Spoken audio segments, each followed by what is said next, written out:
بسم اللہ الرحمن الرحیم۔ السلام علیکم ورحمۃ اللہ وبرکاتہ۔ آج انشاءاللہ العزیز آپ کے سامنے 8ویں پارے کی تلخیص ذکر کی جائے گی۔ 7ویں پارے کے آخر میں مشرکین نے حضور نبی اکرم صلی اللہ تعالیٰ علیہ وسلم کی بارگاہ میں کچھ مطالبات رکھے کہ آپ ہمیں حصی معجزات دکھائیں، تب جا کے ہم آپ پر ایمان لائیں گے۔ تو 8ویں پارے کی ابتدا میں اللہ رب العالمین نے ارشاد فرمایا، محبوب یہ اپنے مطالبات میں جھوٹے لوگ ہیں، اگر آپ ان کو حصی معجزات دکھا بھی دیں یہ لوگ پھر بھی ایمان نہیں لائیں گے، چاہے قبر سے مردے نکل کر ان سے کلام ہی کیوں نہ کرنے لگیں، یہ لوگ پھر بھی ایمان نہیں لائیں گے۔ اللہ رب العالمین نے آپ کو بہت سے حصی معجزات عطا فرمائے ہیں، ان میں سب سے زیادہ بڑا کلام الہی معجزہ ہے۔ آپ ان کی باتوں سے نہ گھبرائیں، یہ لوگ تو سابقہ انبیاء کے ساتھ بھی یہی رویہ رکھتے آئے ہیں۔ اور آگے دوسرے رکوع میں آیت نمبر 122 کے اندر مومن اور کافر کا فرق بیان کیا گیا ہے کہ مومن کافر میں کیا فرق ہے۔ مومن کو زندہ انسان کے ساتھ تشبیہ دی گئی ہے اور کافر کو مردہ کے ساتھ تشبیہ دی گئی ہے، اور مومن کو اللہ رب العالمین نے نور عطا فرمایا اور کافر تاریکیوں کے اندر بھٹک رہا ہے۔ اور آیت نمبر 138 میں مشرکین کی حماقتوں کا ذکر ہے۔ پہلے نمبر پر ذکر کیا گیا کہ وہ اپنی اولاد کو نہایت ہی سنگ دلی سے قتل کر دیتے، لڑکیوں کو شرم کے باعث قتل کرتے، اور کچھ لوگوں کا یہ نظریہ ہوتا کہ فرشتے اللہ کی بیٹیاں ہیں اور انسان کو مناسب نہیں ہے کہ وہ بیٹیاں رکھے، لہٰذا ان کو قتل کر دو، تو وہ اپنی لڑکیوں کو قتل کر دیتے۔ اور کچھ لوگ لڑکوں کو بھی قتل کر دیتے اپنے فقر و فاقہ کے ڈر سے، اور کچھ لوگ بتوں کی نظر مان لیتے، ان کے نام پہ نظر مان لیتے کہ 10واں بچہ پیدا ہوگا تو ہم بتوں کے نام پہ ذبح کریں گے، تو اس طرح اپنے لڑکوں کو بھی قتل کرتے۔ اور ان لوگوں نے مویشیوں اور کھیتیوں کی پیداوار کے اندر کچھ عجیب و غریب تقسیم کی ہوئی تھی۔ ان میں سے ایک یہ ہے کہ مویشیوں کا دودھ اور گوشت اور کھیتوں کی پیداوار کو انہوں نے تقسیم کیا ہوا تھا، کچھ اللہ کے نام پہ اور کچھ بتوں کے نام پہ رکھا ہوا تھا۔ جو اچھی چیزیں ہوتی وہ بتوں کے نام پہ رکھتے، جو ردی ہوتی رف ہوتی جو اللہ کے نام پہ رکھتے۔ جو اللہ کے نام پہ حصہ ہوتا اس کو غریبوں، یتیموں اور مسکینوں پہ اور مہمانوں کی خاطر تواضع کے لیے وقف کر دیتے، اور کچھ جو بتوں کے نام پہ ہوتے وہ بتوں کے جو نگران ہوتے ان کو تحائف دیتے، وہاں پر صرف کیا جاتا۔ مشرکین کی عقائد کی تردید ذکر کرنے کے بعد آیت نمبر 151 سے لے کر 160 تک 10 وصیتیں ایسے ذکر کی گئی جس پر ساری آسمانی شریعتیں متفق ہیں۔ پہلی یہ ہے کہ اللہ کے ساتھ کسی کو شریک مت ٹھہراؤ، دوسری والدین کے ساتھ حسن سلوک کرو، اور ساتھ یہ بھی ذکر کرتا چلو کہ جو والدین کی قدر کرتا ہے، ان کی عزت و تکریم کرتا ہے، اللہ رب العالمین کیا انہیں عطا فرماتا ہے۔ کسی شخص نے لکھا کہ جو والد کی قدر کرتا ہے وہ کبھی غریب نہیں ہوتا، اور جو والدہ کی قدر کرتا ہے وہ کبھی بد نصیب نہیں ہوتا۔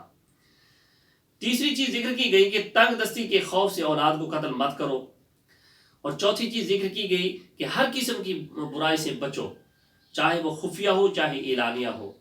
پانچویں چیز ذکر کی گئی کہ ناحق کسی کو قتل مت کرو۔ چھٹی چیز ذکر کی گئی کہ یتیم کا مال ناحق مت کھاؤ، اور ساتویں چیز ذکر کی گئی کہ لین دین میں ناپ تول میں پورا پورا کیا کرو، اور آٹھویں چیز ذکر کی گئی کہ سب کے ساتھ بلا تمیز عدل کیا کرو، اور نویں چیز اللہ کے ساتھ کیا ہوا عہد پورا کرو۔ 10ویں چیز ذکر کی گئی کہ صراط مستقیم ہی کی اتباع کی جائے۔ یہ 10 وصیتیں ذکر کی گئی ہیں کہ یہ آسمانی ساری شریعتوں میں، ساری آسمانی کتابوں کے اندر اسی طرح یہ چلتی آ رہی ہیں۔ اس کے بعد آیت نمبر 162 میں ذکر کیا گیا حقیقت ایمان، روح ایمان اور مسلمانوں کی مقصد حیات کو ذکر کیا گیا ہے کہ اے محبوب آپ کہہ دیجئے کہ میری نماز، میری قربانی اور میری زندگی اور میری موت سب کچھ اللہ رب العالمین کے لیے ہے، اور اس کا کوئی شریک نہیں ہے، اور میں سب سے پہلا مسلمان ہوں۔ اس کے بعد سورہ اعراف ہے۔ سورہ اعراف مکی ہے، 24 رکوع، 206 آیات ہیں۔ ترتیب مصحف کے اعتبار سے 7واں نمبر، ترتیب نزول کے اعتبار سے 39واں نمبر ہے۔ اعراف کا لفظی معنی بلندیوں کے آتا ہے، اور اس طرح میں اعراف اس جگہ کا نام ہے جو جنت اور دوزخ کے درمیان میں ہے۔ جنتی جب جنت میں چلے جائیں گے، جہنمی جب جہنم میں چلے جائیں گے، تو کچھ ایسے لوگ ہوں گے جو نہ جنت میں جائیں گے نہ جہنم میں جائیں گے، اللہ ان کو درمیان میں رکھے گا، درمیان جس مقام میں رکھے گا اس کو مقام اعراف کہا جاتا ہے۔ ان لوگوں کو یہاں پر کیوں رکھا جائے گا؟ اس کی وجہ یہ ہے کہ ان کے اعمال نیکی اور برائیاں دونوں برابر ہوں گے، تو اس لیے ان کو یہاں پہ رکھا جائے گا۔ کچھ عرصہ رکھنے کے بعد پھر ان کے ایمان کی وجہ سے اللہ رب العالمین ان کو جنت میں بھیج دے گا۔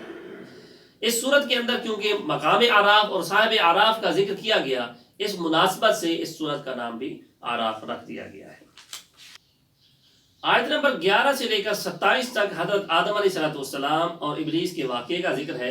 جب ابلیس نے اللہ کے حکم پر آدم کو سجدہ نہ کیا تو اللہ رب العالمین نے ابلیس سے پوچھا کہ میرے حکم کے باوجود تم نے سجدہ کیوں نہیں کیا؟ تو ابلیس نے اپنی سرکشی کا جواز عقلی دلیل سے دیا اور کہا آدم سے میں بہتر ہوں، اور آدم کو مٹی سے پیدا کیا گیا ہے جبکہ مجھے آگ سے پیدا کیا گیا ہے، اور آگ لطیف ہے، مٹی سے افضل ہے۔ اس تکبر کی وجہ سے اللہ رب العالمین نے ابلیس کو مقام عزت سے نکال دیا۔ یہاں پر یہ بات عرض کرنا چاہتا ہوں کہ اللہ رب العالمین ہر بندے کو مقام و مرتبہ عطا فرماتا ہے، عزت و جاہ و جلال عطا فرماتا ہے۔ ہمیں دیکھنا چاہیے کہ ہمیں مقام و مرتبہ ملا ہے، کیا ہم تکبر کا اظہار تو نہیں کر رہے، مغرور تو نہیں ہو گئے، متکبر تو نہیں ہو گئے۔ اگر کسی وجہ سے تکبر پیدا ہو گیا ہے تو یاد رکھیں اللہ رب العالمین وہ چیزیں واپس لے لے گا، وہ مقامات واپس لے لے گا، وہ مرتبہ واپس لے لے گا۔ تو اللہ رب العالمین کی ہمیں عجز و انکساری کرنی چاہیے۔ اللہ کسی کو کچھ دے کے آزماتا ہے اور کسی سے کچھ لے کے آزماتا ہے۔ آیت نمبر 28 میں ذکر کیا گیا کہ مشرکین بیت اللہ کا ننگا طواف بھی کرتے تھے، اور اس کا جواز یہ ذکر کرتے تھے کہ ہمارے آباء و اجداد ایسے کرتے تھے، اور یہاں تک بھی کہہ دیتے کہ اللہ کا حکم بھی یہی ہے۔ تو اللہ رب العالمین نے ارشاد فرمایا اللہ بے حیائی کا حکم نہیں دیتا۔ آج کی نشست میں اتنا ہی۔ اللہ کی بارگاہ میں دعا کرتے ہیں اللہ رب العالمین ہم سب کو قرآن سیکھنے، سکھانے اور عمل کرنے کی توفیق عطا فرمائے۔ اللہم نوّر قلوبنا بالقرآن وزین اخلاقنا بالقرآن ونجنا من النار بالقرآن وادخلنا فی الجنة بالقرآن۔